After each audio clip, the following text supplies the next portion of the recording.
우리 교회 60년 역사를 절반으로 나누면 처음 한 30년은 여러 가지 이민교회가 보통 겪는 여러 가지 어려움들을 많이 겪었습니다. 내홍도 겪고요.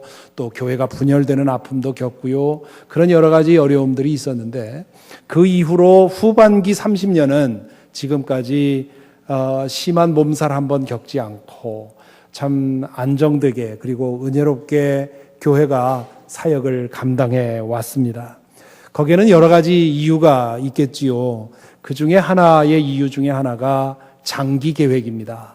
1986년부터 5년 동안의 장기 계획을 수립하고 그 5년 동안 앞으로 있을 도전에 대해서 교회가 어떻게 적극적으로 대응할 것인가를 탐색해 가면서 교회를 안정적으로 발전시켰는데요.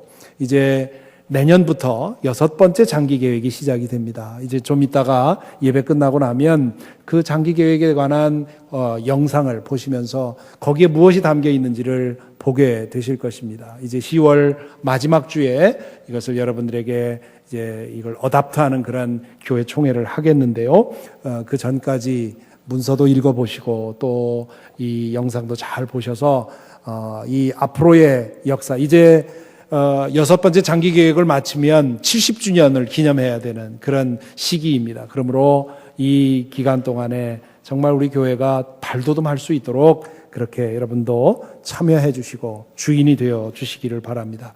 오늘 생일을 맞아서 모든 교우들에게 떡을 준비해서 드리겠고요. 또 이제 말씀을 들어보니까 3부 예배 끝난 후에 순원 진교실에서 케이크도 자르면서 자축을 한답니다. 우리 여기에 참여해 주시기를 바라겠습니다. 오늘 이 특별한 예배를 위해서 어떤 말씀을 드릴까 생각을 하면서 렉셔너리가 정한 이번 주의 말씀들을 읽어보았습니다. 지난주에 이어서 출애굽기 32장의 말씀을 읽는 동안에 지금 이 시기에 우리에게 주시는 말씀이 이 안에 담겨 있다고 하는 그런 믿음이 들었습니다. 오늘 읽은 이 32장의 내용은 성경을 좀 아는 분들이라면 다 잘 알고 있는 금송아지 사건입니다. 모세가 하나님의 부름을 받고 시내산으로 올라가지요. 백성은 모세가 정해놓은 그 경계 바깥에서 모세가 돌아오기를 기다립니다. 그런데 한 주일이 지나고 두 주일이 지나고 세 주일이 지나고 그리고 40일이 지났는데도 돌아오질 않습니다. 그래서 백성이 동요하기 시작을 하는 거지요. 요즘 북한의 김정일 제1위원장이 오늘로써 39일이 됐나요? 공식 석상에서 모습을 보이지 않은 지 지금 40일째 되어가고 있습니다. 그러다 보니까 이 서방 언론에서 도대체 무슨 일이 생긴 거냐 지금 정보를 수집하느라고 아주 부산합니다. 뭔가 불안한 그런 마음을 떨칠 수가 없는 것이지요. 지도자의 오랜 공석은 항상 이렇게 불안감을 만들어내는 것입니다. 불안해진 이스라엘 백성은 제2인자였던 아론을 찾아갑니다. 모세가 어찌 되었는지 알 수 없으니 우리가 믿고 따를 만한 지도자를 주십시오. 그리고 신을 우리에게 주십시오. 그렇게 요청을 합니다. 오늘 본문을 읽어보면 아론이 너무도 쉽게 빨리 백성의 요구에 응한 것처럼 기록이 되어 있습니다. 그러나 그건 기록된 것이 그렇고요. 실제는 그렇지 않았겠지요. 아론도 백성을 꾸짖기도 하고 거부하기도 하고 그래서는 안 된다고 타이르기도 했을 것입니다. 그런데 시간이 지날수록 백성들이 동요하고 불안해하고 그리고 막 사나워지는 거지요. 그냥 놨다가는 이 백성들이 이게 불안해서 어쩔 줄을 모를 것 같으니까 아론이 타협하기를 오케이 그러면 당신들 가족이 걸고 있는 모든 금부치들을 가지고 오십시오. 내가 신을 만들어 드리겠습니다. 그러면서 타협점을 찾습니다. 백성들이 금부치를 가져오자 그걸 녹여서 큰 금송아지를 만듭니다.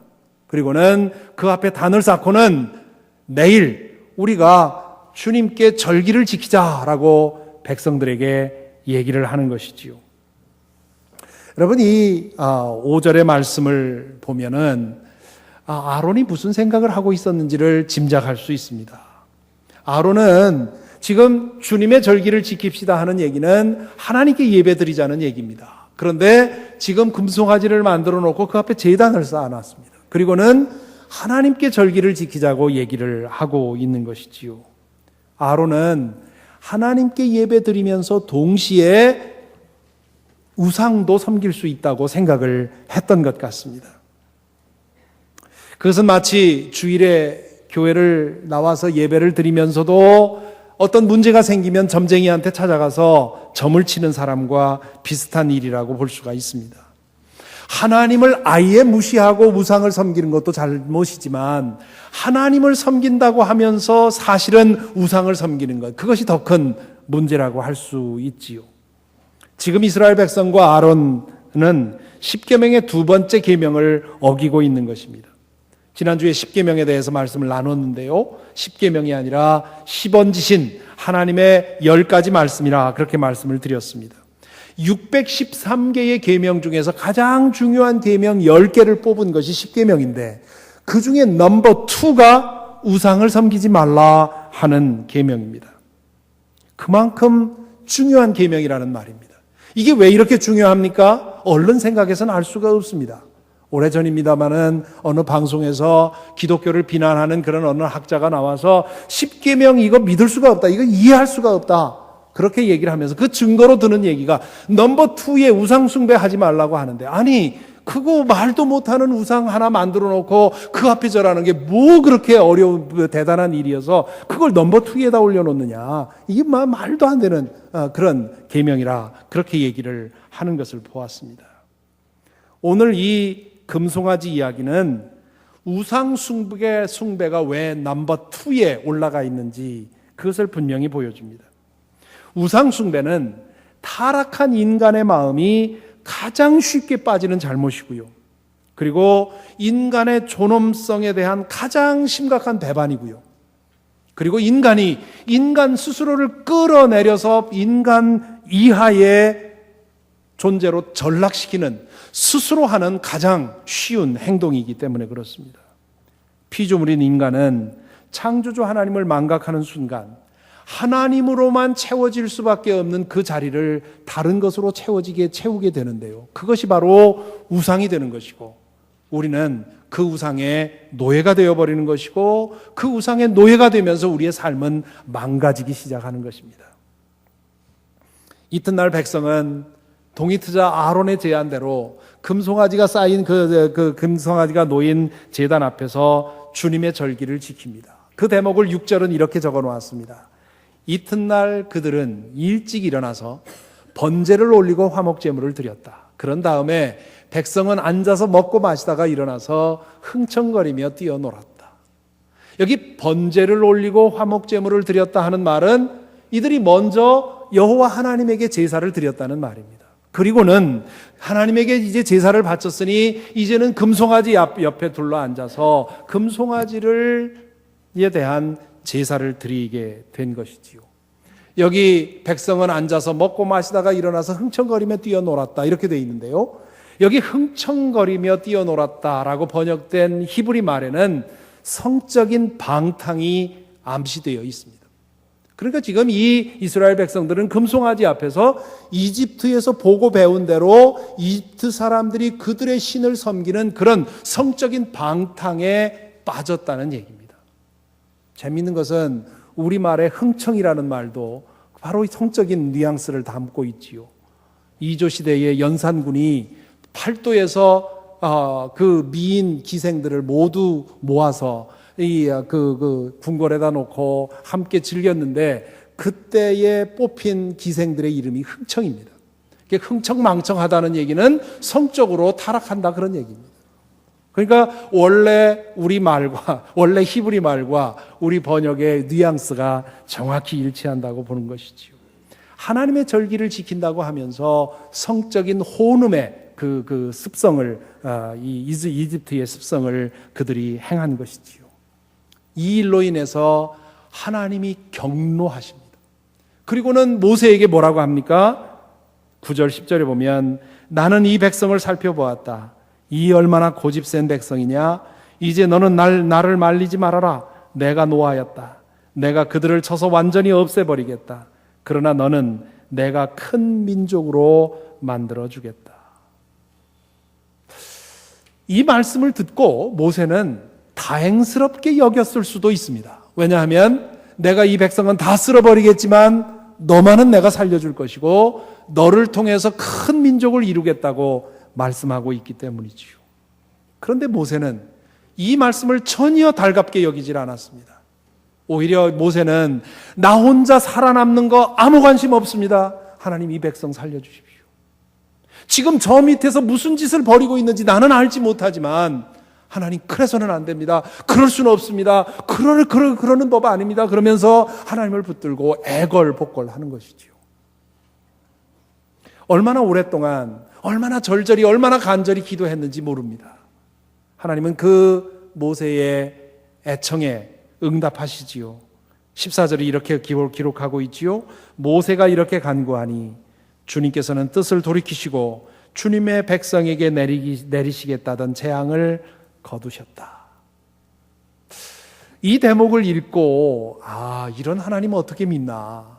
자기 분노 조절도 안 되고 이랬다 저랬다 변덕 부리고 이런 하나님 어떻게 믿나, 불안해서 어떻게 믿나 생각하실 분이 계실지 모르겠습니다. 사실 그런 하나님이라면 참 믿고 살아가는 게 불안하겠지요. 여러분 분노 조절 안 되는 분이랑 살아보셨습니까? 이랬다 저랬다 변덕스럽게 원칙도 없이 변덕 부리는 사람 함께 옆에서 함께 지내보셨습니까? 불안해서 살 수가 없는 일입니다. 만일에 하나님이 이런 분이라면 우리가 하나님을 의지하고 살아가는 것이 불안할 수밖에 없는 것이지요. 그러나 그것은 무당이 섬기는 잡신의 수준이고요. 우리 하나님이 뜻을 돌이킬 때는 성경에 보면 하나님이 뜻을 돌이키셨다는 그 기록이 몇 번 있는데 하나님이 뜻을 돌이킬 때는 언제나 심판을 작정하셨을 때 일어나는 일입니다.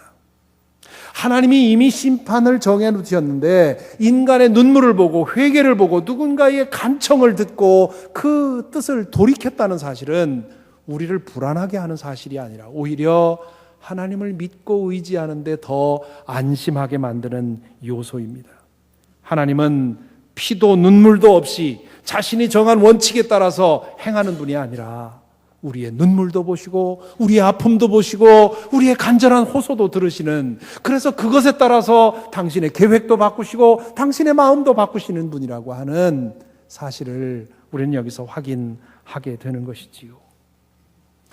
모세가 이렇게 하나님을 진정시켜 놓고는, 진정시켰다는 말이 좀 이상합니다만 이렇게 간청해 놓고는 하나님의 확답을 받지요. 그리고는 이제 십계명 돌판 2개를 양손에 쥐고 들고 내려옵니다.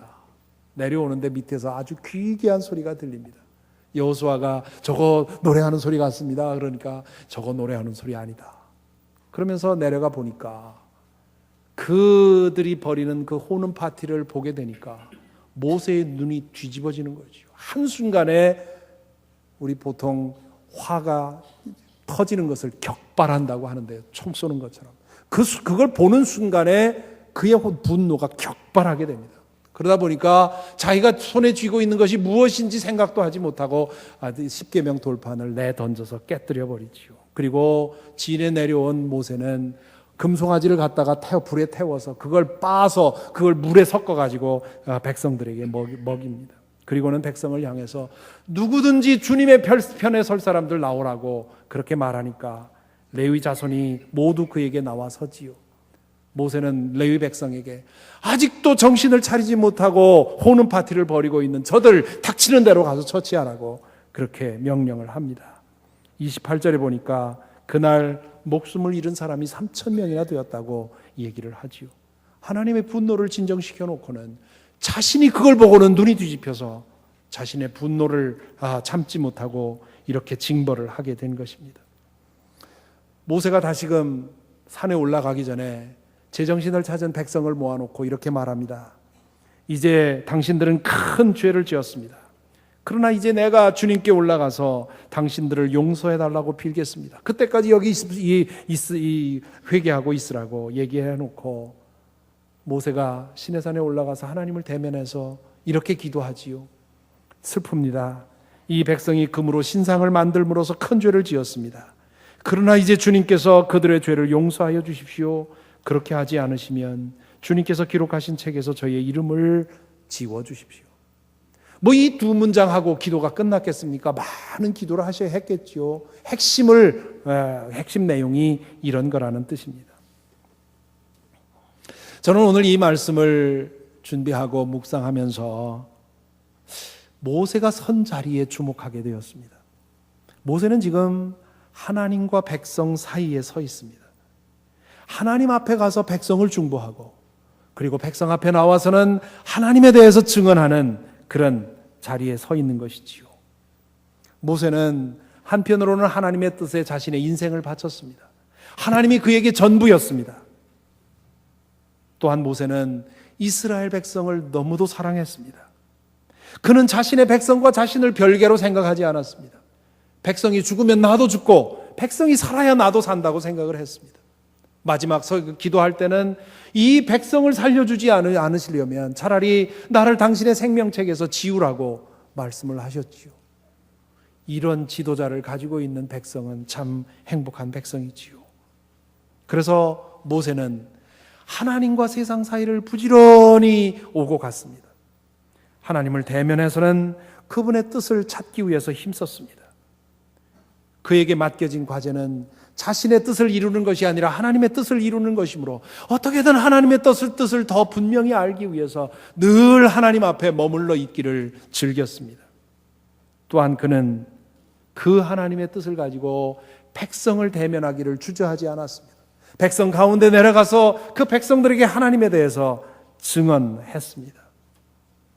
모세가 섰던 이 자리, 그것이 바로 교회가 서야 할 자리고요. 저와 여러분, 예수 그리스도를 주님이라고 고백하는 사람들이 서야 할 자리입니다. 그래서 베드로 사도는 교회를 제사장 공동체라고 얘기를 했고요. 믿는 사람들을 가리켜서 왕 같은 제사장이라고 불렀습니다. 여러분, 많은 사람들이 목사를 제사장이라고 생각합니다. 아닙니다. 우리 모두가 다 제사장입니다. 제가 지금 제사장복을 입고 있는 것은 저만 제사장이라는 뜻이 아니라 우리 모두가 다 제사장이라는 사실을 심볼로 드러내는 것입니다. 제사장. 모세는 제사장이 아니었지만 그러나 제사장이 서야 할 자리에 서 있었고 제사장이 해야 할 일을 했던 것입니다.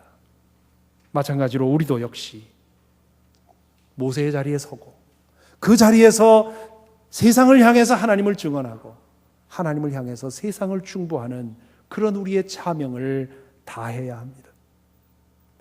오늘 우리가 사는 이 세상을 무엇에 비유할 수 있을까요? 저는 오늘 이 시내산 아래에서 이스라엘 백성들이 하나님과 금송아지를 앞에 놓고 벌이는 호는 파티를 벌이고 있는 그 아수라장과 비슷하지 않는가 생각을 합니다. 우리 시대의 가장 큰 질병은 우상 숭배입니다. 실제로 금송아지 같은 우상을 숭배하는 사람들도 있고요. 자랑스럽게 사탄을 숭배하는 사람들 점점 많아지고 있습니다. 얼마 전에 저희 페이스북에 누가 링크를 걸어놔서 이 사탄을 숭배하는 사람의 얼굴 모양을 본 적이 있습니다. 세 사람을 유괴해서 살해한 혐의로 어떤 청년이 검거가 되었는데 이 사람은 자신이 섬기는 사탄의 모양대로 성형수술을 했는데요. 그 이미지가 제대로 똑바로 볼 수 없을 만큼 정말 구역질 날 정도로 그렇게 기괴한 모습을 가지고 있었습니다. 오늘 설교 시간에 그 모습을 좀 보여드리려고 했는데 여러분 다 토하실 것 같아서 그래서 삼가했습니다. 인터넷에 여러분 검색하면 얼마든지 볼 수 있습니다. 극단적인 예를 들었습니다만 오늘 우리가 사는 이 세상은 우상 숭배의 문화에 젖어 있습니다. 아메리칸 아이돌이라고 하는 프로그램이 몇 년째 인기를 끌고 있지요. 젊은이들의 꿈은 우상이 되는 것이거나 아니면 우상이 된 사람에게 자신을 내던지는 것이 되어버렸습니다. 젊은이들만이 아닙니다. 이 땅에 사는 모든 사람들이 오늘날 아메리칸 아이돌, 미국에서 새로 만든 아이돌, 우상, 어떤 사람은 돈, 어떤 사람은 성공, 어떤 사람은 쾌락, 어떤 사람은 자식, 어떤 사람은 미모와 건강을 우상으로 두고 살아가고 있습니다.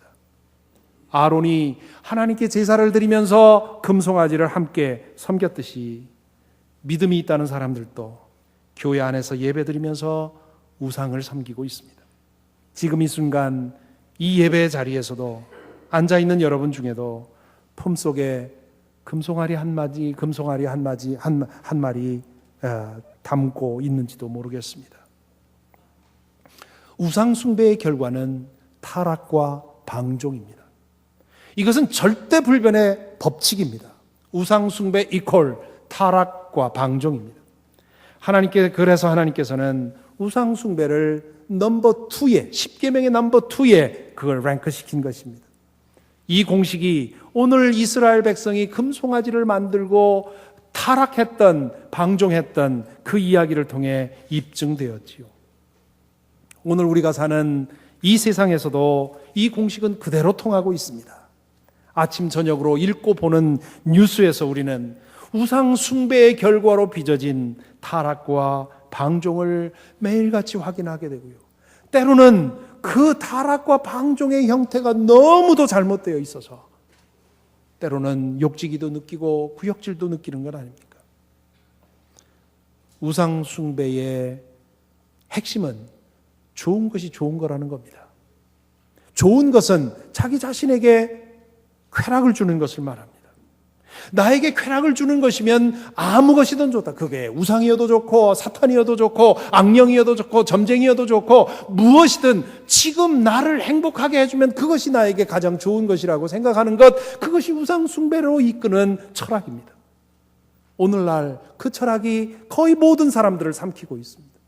그래서 live and let live라고 하는, 너는 너대로 살고 나는 나대로 살도록 제발 좀 내버려둬라. 아무 말도 하지 마라. 나한테 간섭하지 마라. 내 원하는 대로, 내 욕심이 이끄는 대로 살도록 나 좀 내버려둬라고 젊은이들이 그렇게 말하고 있는 것입니다.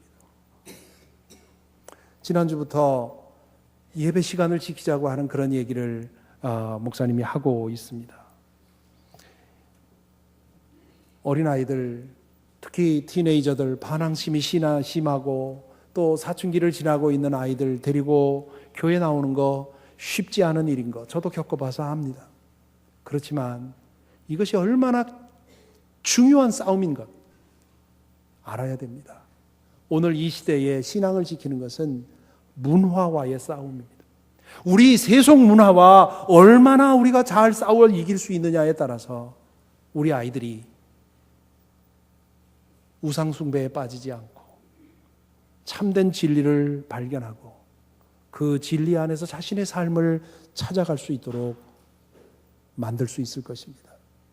그러므로 아이들과 함께 일찍 서둘러서 시간에 맞춰 예배에 나오는 것, 그것도 부모가 하나님을 얼마나 귀중하게 여기고 있는지 몸으로 보여주는 모습입니다.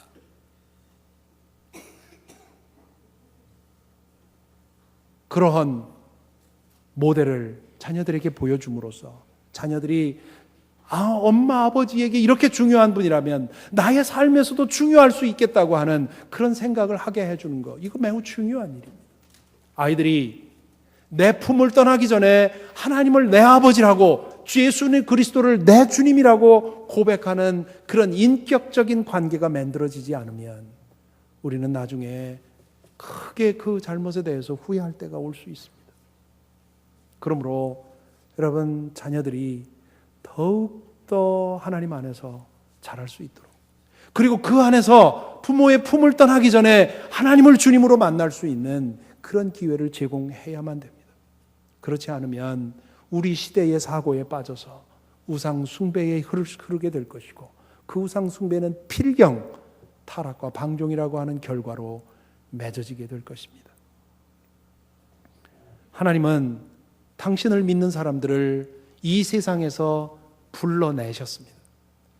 교회라는 말이 헬라 말로 에클레시아인데요.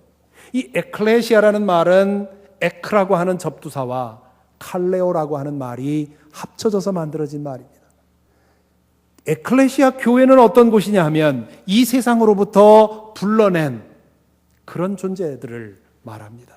저와 여러분, 우리는 우상 숭배가 만연하고 그로 인해서 타락과 방종이 자랑이 된 이 사회로부터 하나님께서 불러내 모은 사람들입니다. 그래서 우리의 자리는 하나님과 세상 사이에 있어야 된다는 말입니다. 그래서 이 세상과 우리가 살아가는 모습이 달라야만 된다는 말이죠. 우리도 세상 사람들과 똑같이 우상을 숭배하고 세상 사람들과 똑같이 우리 좋을 대로만 살고, 그래서 우리 속에 방종과 타락의 증거가 드러난다면, 그렇다면 우리는 세상으로부터 분리된 존재들이 될 수가 없는 것입니다. 그러므로 오늘 말씀을 통해서 우리가 어디에 서 있는지 한번 생각해 보시기 바랍니다. 과연 내 선자리가 어디인가? 나는 과연 하나님과 세상 사이에 서 있는가? 아니면 세상 안에 아직도 그대로 머물러 있는 것인가? 몸으로는 교회 나와서 예배드리지만 품속에 나대로의 우상을 품고 하나님을 이용해서 그 우상을 얻으려고 하는 것은 혹시 아닌가? 돌아보아야 할 것입니다. 만일 그렇다면 우리가 지금 드리는 이 예배는 이스라엘 백성들이 산 아래에서 금송아지를 만들어 놓고 하나님께 예배 드렸던 것과 전혀 다른 것이라고 할 수가 없습니다. 교회 설립 63주년을 맞으면서 저와 여러분, 우리 모두는 우리 각자를 위해서, 그리고 우리 교회를 위해서 기도해야 되겠습니다. 모세가 선 자리, 그 자리에 우리도 세워주옵소서. 모세가 선 자리, 그 자리에 우리 교회가 분명히 설 수 있게 인도해 주옵소서. 모세처럼 끊임없이 하나님에게 나아가 그곳에 머물러 있음으로 인해서 하나님과 하나 되고 하나님의 거룩하심을 힘입을 수 있도록, 그리고 모세처럼 하나님의 거룩하심을 품고 이 세상에 나아가 하나님의 땅에 대해서 담대하게 증언할 수 있도록, 이 삶을 우리가 살아갈 수 있도록, 우리 교회가 이 사명을 끝까지 감당할 수 있도록 우리는 기도한다면 오늘 이 63주년 감사 예배가 참으로 의미 있는 예배가 될 줄로 믿습니다. 저와 여러분, 우리 모두에게, 그리고 이 땅의 모든 교회에게 이 은혜가 함께하기를 간절히 기원합니다. 기도하십시다. 이 시간 잠시 묵상하십시다. 여러분이 선 자리는 어디입니까? 여러분은 진실로 하나님만을 섬기고 있습니까? 여러분의 믿음의 목적이 여러분 자신입니까? 하나님입니까?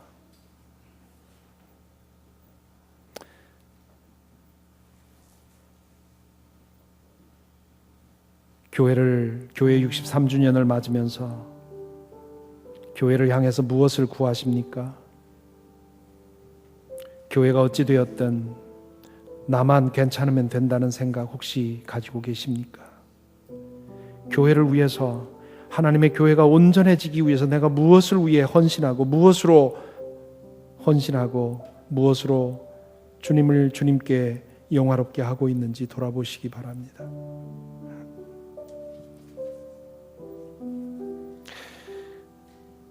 하나님과 세상 사이에 서서 세상을 향해 하나님을 증언하고 하나님 앞에서 세상을 중보하는 교회의 사명을 감당할 수 있도록 우리 자신과 교회를 위해서 잠시 기도하겠습니다.